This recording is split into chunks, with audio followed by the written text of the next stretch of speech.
حضرت یوسف علیہ السلام۔ حضرت یوسف علیہ السلام حضرت اسحاق علیہ السلام کے پوتے اور حضرت یعقوب علیہ السلام کے سب سے چھوٹے بیٹے تھے۔ آپ کے دادا اور والد بھی اللہ کے نبی تھے۔ آپ ابھی 11 سال کے ہی تھے کہ نبوت کے آثار نمودار ہونا شروع ہو گئے۔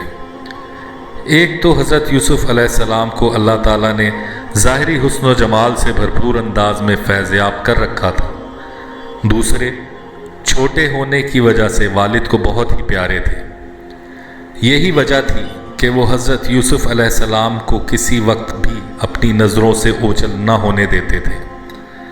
حضرت یوسف علیہ السلام ابھی نوعمر ہی تھے کہ انہوں نے خواب دیکھا کہ 11 ستارے اور چاند سورج انہیں سجدہ کر رہے ہیں۔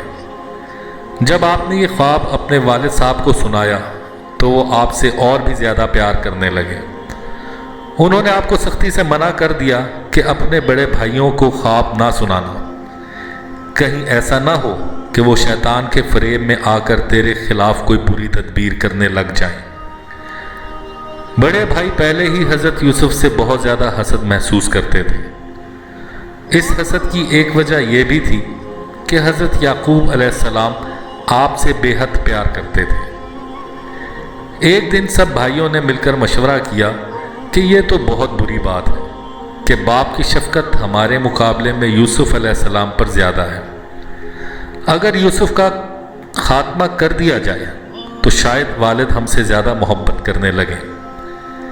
ایک دن سب نے مل کر حضرت یعقوب علیہ السلام سے درخواست کی کہ یوسف کو ہمارے ساتھ باہر کھیلنے کودنے کے لیے بھیجا جائے، ہم اس کے بھائی اور خیر خواہ ہی تو ہیں، ہم اس کی پوری حفاظت کریں گے۔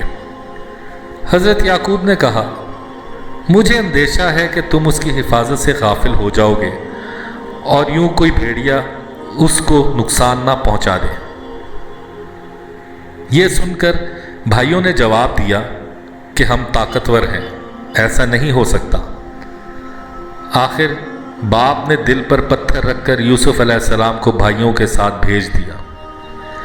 بھائیوں نے حضرت یوسف علیہ السلام کو جنگل میں لے جا کر ایک کنویں میں پھینک دیا اور رات کو روتے ہوئے گھر واپس آ گئے۔ حضرت یعقوب علیہ السلام نے حضرت یوسف علیہ السلام کے بارے میں پوچھا تو وہ بولے کہ ہم سب آپس میں دوڑ لگا رہے تھے۔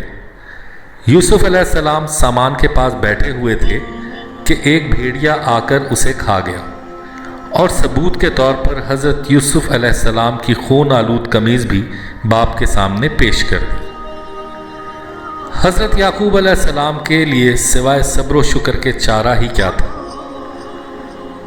آپ اکثر دن رات بیٹے کی جدائی میں آنسو بہاتے رہتے، اس وجہ سے آپ نابینا ہو گئے۔ جس کنویں میں حضرت یوسف علیہ السلام کو پھینکا گیا تھا اس کے قریب ہی ایک قافلے نے پڑاؤ ڈالا۔ ان میں سے ایک آدمی ڈول لے کر کنویں میں پانی لینے کے لیے اترا تو اس نے دیکھا کہ کنویں میں ایک بے حد حسین و جمیل لڑکا بھی موجود ہے۔ پہلے تو وہ آپ کو دیکھ کر ڈر گیا کہ کوئی بھوت نہ ہو، لیکن جب آپ نے اسے اپنے بارے میں بتایا تو اس کا خوف دور ہو گیا۔ اس نے حضرت یوسف کو کنویں سے نکال کر اپنے ساتھ قافلے میں شامل کر لیا۔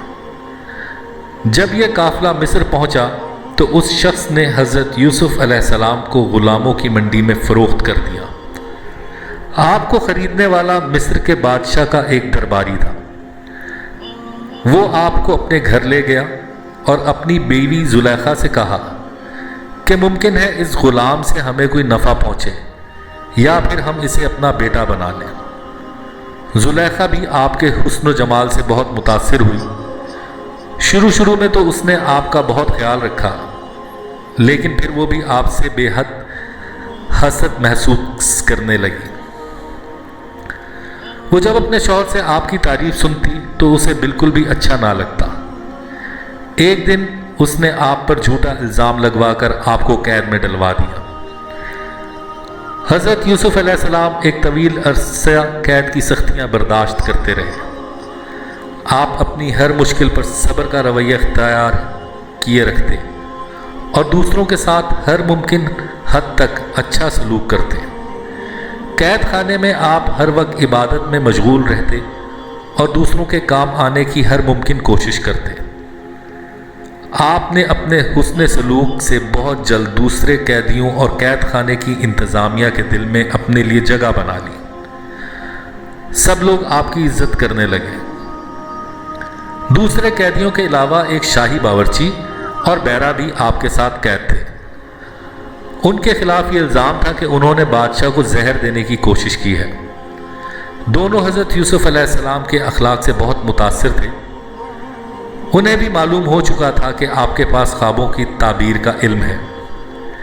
ایک دن وہ دونوں حضرت یوسف علیہ السلام کے پاس آئے اور کہنے لگے کہ ہم نے عجیب خواب دیکھے ہیں۔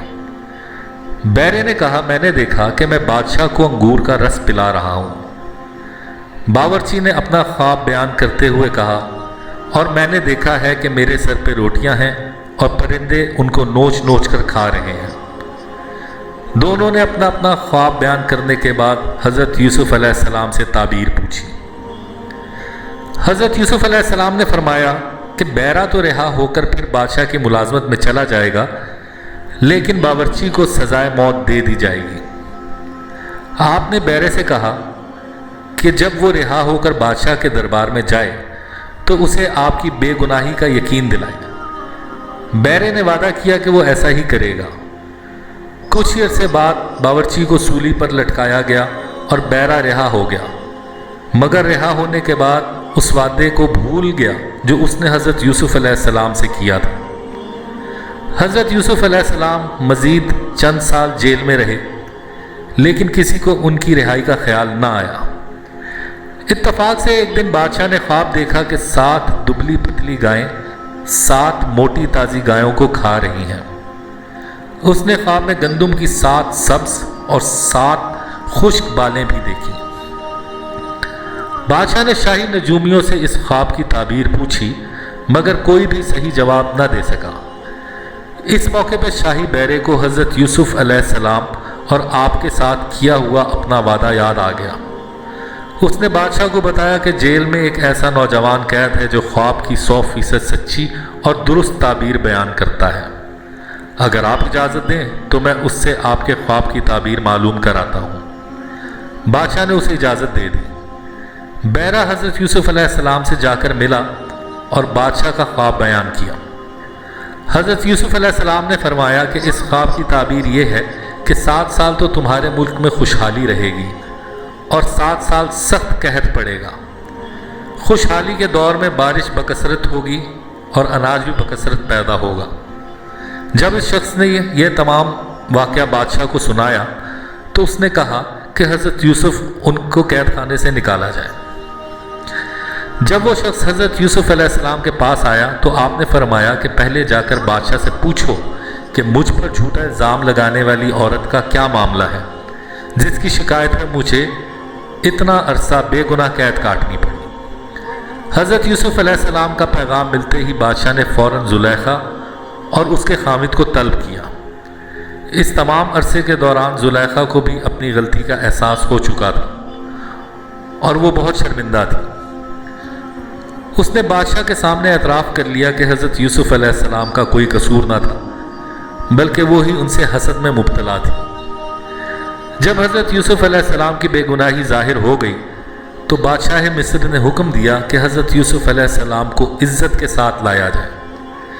جب بادشاہ نے قحط سے بچاؤ کا کوئی طریقہ معلوم کیا تو حضرت یوسف علیہ السلام نے فرمایا، اگر تم قحط سے بچنا چاہتے ہو تو خزانے کی کنجیاں میرے حوالے کر دو، کیونکہ میں حساب میں ماہر ہوں۔ بادشاہ پہلے ہی آپ کی شخصیت سے بہت متاثر ہو چکا تھا، لہٰذا اس نے آپ کو شاہی خزانچی بنا دیا۔ خوشحالی کے دور میں حضرت یوسف علیہ السلام نے بڑی عقل مندی سے فالتو اناج ذخیرہ کر لیا۔ خوشحالی کے بعد جب قحط کا زمانہ آیا تو حضرت یوسف علیہ السلام نے وہی جمع کیا ہوا غلہ عوام میں تقسیم کرنا شروع کر دیا۔ قحط کا اثر حضرت یوسف علیہ السلام کے وطن کنعان تک جا پہنچا۔ حضرت یعقوب علیہ السلام نے بھی اپنے بیٹوں کو غلہ لانے کے لیے مصر بھیجا۔ حضرت یوسف علیہ السلام کی جدائی کے بعد حضرت یعقوب علیہ السلام آپ کے چھوٹے بھائی بنیامین کو اپنی نظروں سے ایک پل کے لیے بھی دور نہ ہونے دیتے۔ اب بھی آپ نے اسے مصر نہ بھیجا اور اپنے پاس ہی رکھا۔